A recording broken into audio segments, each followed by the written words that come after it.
You are at a party surrounded by friends, but you feel like watching everything through a glass wall. Their laughter sounds distant, their concerns seem trivial, and you're wondering if you've somehow been transported to a parallel universe where nothing quite fits anymore. If this scenario feels all too familiar, you're not alone. You're experiencing a common side effect of spiritual awakening, a sense of profound disconnection from your old life. In this video, we will unpack why this happens and how to navigate this new reality without losing your mind or your relationships. If you're ready to explore this transformative journey, hit that like button and subscribe to join our community of seekers. Together, we'll unravel the mysteries of spiritual awakening and learn to bridge the gap between our inner growth and outer world. The Great Disconnect, when your world flips upside down. Back to the beginning, you're at a party, surrounded by friends, but suddenly everything feels off. The laughter sounds hollow and the conversations seem trivial. What's happening? You're experiencing the first tremors of a spiritual awakening, a profound shift in perception that can leave you feeling like a stranger in your own life. Before your awakening, life had clear rules and defined roles. You knew who you were, what mattered, and where you fit in. But now, it's as if someone flipped a cosmic switch and you're questioning everything. It's like waking up in a world where gravity works differently. Everyone else is walking normally, but you're floating, trying to make sense of this new reality. This disconnect isn't just in your head. It's a very real phenomenon rooted in cognitive dissonance, that uncomfortable feeling when your beliefs, actions, and experiences don't align. As you evolve spiritually, you may grapple with new ideas and perspectives that clash with your old way of thinking. This internal conflict can spill over into your social life, creating a sense of isolation as you navigate your new identity. Imagine you've suddenly developed X-ray vision. While everyone else is focused on the surface of things, you see through to the core. Your friends are chatting about the latest gossip, but you're pondering the nature of reality. It's no wonder you feel out of sync. But why does this shift make us feel so alone? The answer lies in the very nature of spiritual awakening. As you peel back layers of societal expectations and conditioned responses, you reveal your true self. This authenticity can be startling, not just for you, but for those around you. Your evolving beliefs and values might no longer mesh with the social norms you once adhered to without question. Here's the kicker. This disconnect is not only natural, it's necessary for growth. It's like pruning a plant. Sometimes you must cut away the old growth to make room for new, healthier branches. In the same way, this period of disconnect allows you to reassess your relationships and priorities, creating space for connections that align with your evolving self. This shift isn't about judgment, it's about resonance. You're tuning into a different frequency, and not everyone will be able to hear it. But don't despair. This process of spiritual awakening often brings clarity to your friendships. As you grow, you begin to see who your true friends are and who were merely present for superficial reasons. It's a chance to reevaluate your social circles and cultivate deeper, more meaningful connections that support your new path. So if you're feeling like you're suddenly speaking a different language than your old social circles, you're not alone. In fact, you're right on track. Let's explore why your old friendships might suddenly feel like they're operating on a different wavelength and how you can bridge this new gap in understanding. The invisible divide, speaking a new language. Have you ever tried to describe a color to someone who's colorblind? That's the challenge you face when sharing your spiritual insights with old friends. As your awakening unfolds, you're not just thinking differently, but speaking an entirely new language. But here's the question: can you become fluent in both? Spiritual awakening isn't just about changing your beliefs, it fundamentally alters how you communicate and what you prioritize in conversations. Suddenly, small talk feels hollow, and you yearn for deeper, more meaningful exchanges. It's as if you've been given a pair of cosmic glasses, allowing you to see beyond the surface of everyday interactions. But here's where it gets tricky. While you're eager to discuss the nature of consciousness or the interconnectedness of all things, your friends might still be more interested in discussing the latest Netflix series or office gossip. It's not that these topics are inherently bad, but they no longer resonate with your evolving perspective.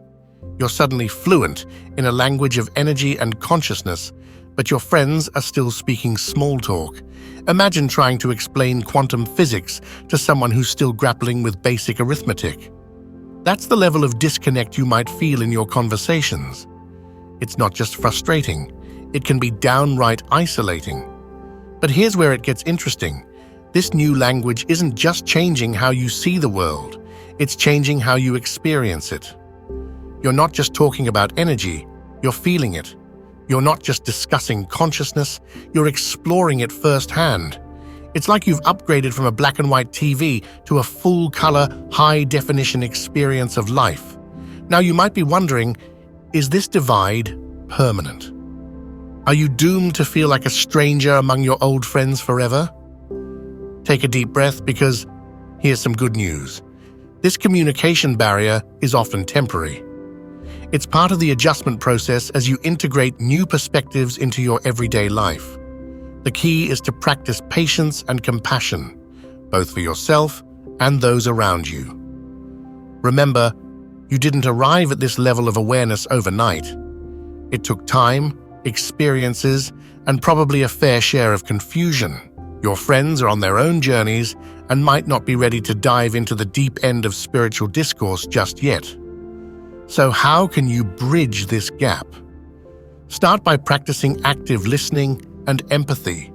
Try to understand where your friends are coming from, even if their concerns seem trivial compared to your cosmic insights.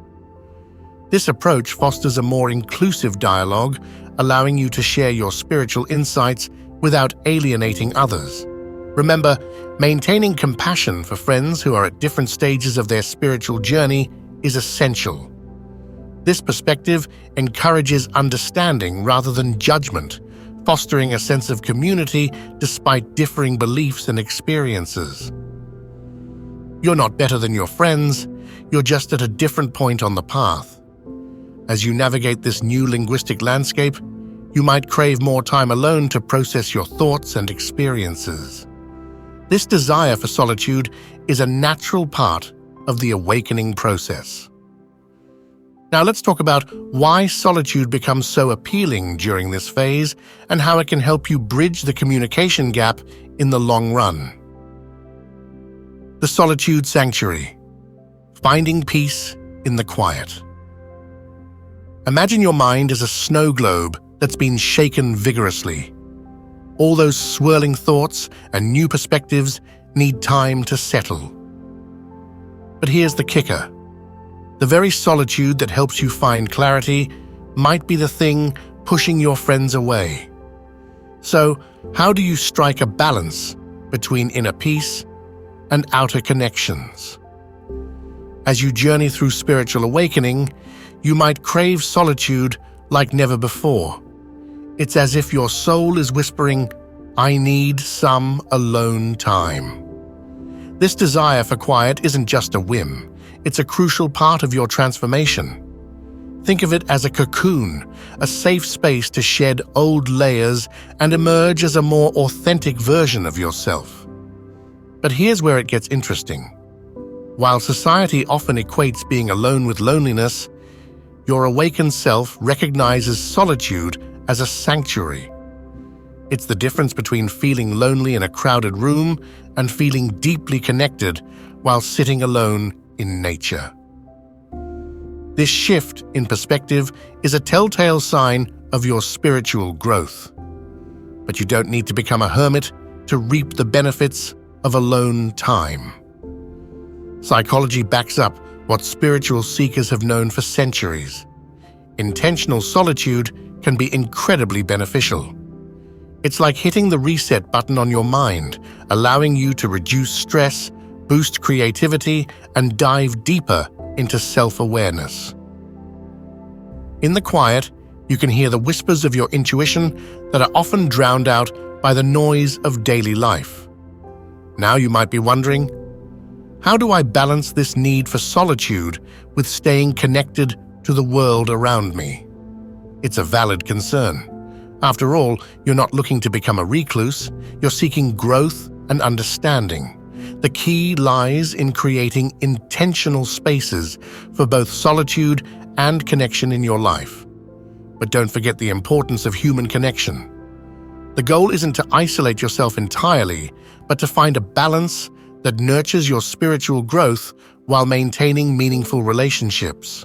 You might find that as you become more comfortable with solitude, your social interactions become more authentic and fulfilling. As you navigate this balance, you'll likely notice a shift in your criteria for friendships. It's not about having a large social circle anymore. It's about cultivating relationships that resonate with your authentic self. You might gravitate towards people who understand or respect your need for introspection and growth. Remember, embracing solitude doesn't mean rejecting connection. It's about creating space for both in your life. As you find this equilibrium, you'll notice your relationships evolving. The remaining connections will likely be deeper, more meaningful, and more aligned with your true self. It's as if you're tuning into a new frequency, and those who resonate with it will naturally be drawn into your orbit. The Friendship Alchemy, transforming relationships. What if I told you that losing friends isn't always a loss, but sometimes a powerful catalyst for deeper connections? It's a paradox that challenges everything we've been taught about relationships. Picture your social circle as a handful of pebbles. Now imagine those pebbles transforming into precious gems, fewer in number, but infinitely more valuable. How does this alchemy of friendship work? Think about it. Before your awakening, you might have had a wide circle of acquaintances, people you'd grab a coffee with, or chat about the latest trends. But now, you're craving something more. You're seeking connections that resonate with your evolving self, friendships that can withstand the earthquakes of personal growth and transformation. This is where the concept of chosen family comes into play. As you evolve, you naturally gravitate towards people who share your values and support your growth. It's not about replacing your biological family or dismissing old friends. Instead, it's about creating a support network that aligns with your new path. Remember, not all friendships are meant to last forever. Some relationships serve specific purposes during different life phases.